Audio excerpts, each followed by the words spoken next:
Have you ever heard a story so strange, so bizarre, that it sounds like it was pulled straight from a science fiction novel? Today, we're diving into one of the most perplexing, unsolved mysteries of the 20th century, Brazil's lead masks case.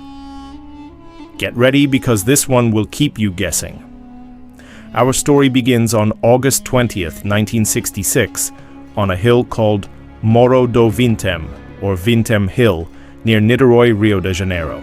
A young man out flying a kite stumbled upon a grim discovery, the bodies of two men lying side by side in a clearing. The scene was anything but ordinary. The two men were later identified as Manuel Pereira da Cruz and Miguel José Viana, both electronic technicians from a nearby town. They were dressed in smart suits and waterproof coats, as if prepared for a formal event, not a trek up a remote hill. But that wasn't the strangest part. Lying next to them were two crude, handcrafted lead masks resembling rudimentary eye protection. Why were they wearing suits? And what was the purpose of these bizarre lead masks? Police arrived at the scene, and the mystery only deepened. There were no signs of a struggle, no obvious injuries on the bodies.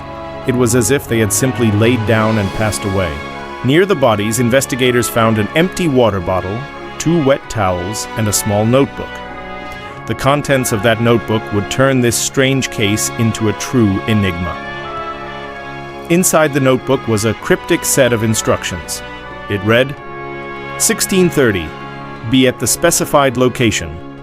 1830, ingest capsules.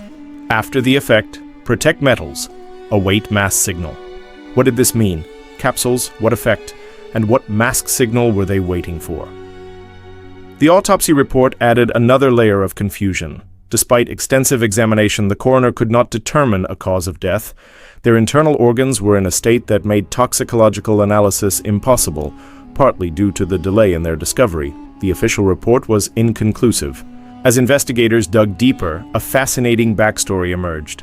Manuel and Miguel were known to be part of a local group of scientific spiritualists. These weren't just casual believers. They were actively trying to bridge the gap between science and the paranormal. They were particularly interested in communicating with extraterrestrials or beings from other dimensions. Friends and family reported that the two men were obsessed with building some kind of device, a transmitter, to make contact. On the day they disappeared, August 17th, Manuel and Miguel told their families they were going to São Paulo to buy materials for their work, along with a car. They were carrying a significant amount of money, equivalent to over $2,000 today. They boarded a bus, but they didn't go to São Paulo. Instead, they got off in Niterói. A waitress at a local bar was the last person known to have seen them alive. She said they seemed nervous and were constantly checking the time. Miguel, in particular, looked very agitated. She recalled them buying a bottle of water, the same brand found at the scene. So let's try to piece this puzzle together. We have two electronics experts deeply involved in spiritualism and UFOs.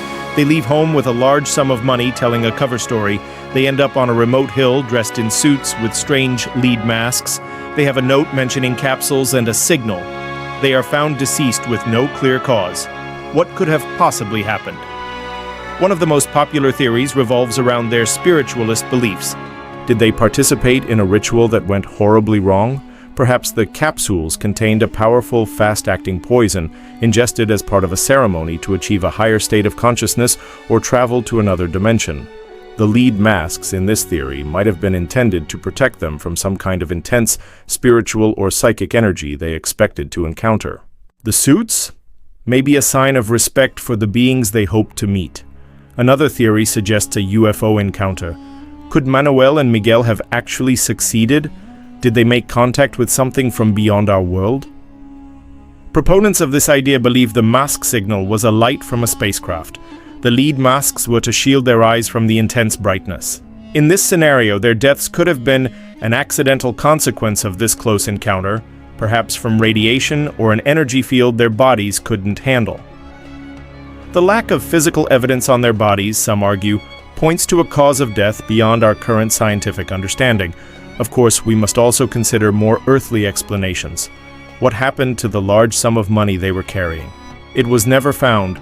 This leads to the theory that they were simply victims of a robbery. Perhaps they were meeting someone on the hill to buy illegal electronic components or even something more illicit. The deal went bad, they were forced to take poison, and the culprits staged the scene with the masks and note to throw police off the scent. It's a plausible theory, but it doesn't quite explain the bizarre details, like why they would be dressed in suits. There's also the possibility of a shared delusion or a tragic accident. Were the capsules something they concocted themselves, a substance they believed would induce a trance, but was actually a fatal poison? Their entire quest could have been based on a series of misinterpretations and fervent beliefs, culminating in a tragic, self-inflicted end on Vintam Hill. They lay down, waiting for a signal that would never come. Decades have passed, and the lead mask case remains as baffling as ever. Each theory seems to raise more questions than it answers. Were they spiritual pioneers, victims of a close encounter, unlucky criminals, or just two men lost in a shared fantasy? The silent, leaden eyes of those masks hold the secret, a secret that has been buried for over half a century on a lonely hill in Brazil. What do you think happened to Manuel and Miguel? Let me know your theories in the comments below. This case is a perfect example of how reality can sometimes be far stranger than fiction.